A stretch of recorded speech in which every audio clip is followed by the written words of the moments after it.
मी आता मुद्दा म्हणून तुम्हाला आता गुजरात मधली जागेची परिस्थिती म्हणजे शेती जमीन बघा, शेतीची जमीन गुजरात मधली काय परिस्थिती आहे.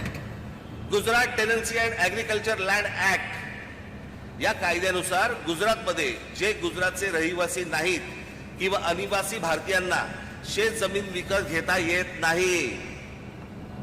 म्हणजे उद्या जर समजा तुम्ही महाराष्ट्रामधून जर समजा गुजरातला गेलात, तुम्हाला शेत जमीन विकत घेता येणार नाही. हे भारतामध्ये चालू आहे, हे आपल्या देशातच चालू आहे. ज्या राज्याचे पंतप्रधान आणि गृहमंत्री हे दोन्ही एका ज्या गुजरात राज्याचे आहेत, त्यांच्या राज्यामधली शेत जमीन या देशातला कोणीही नागरिक जाऊन विकत घेऊ शकत नाही.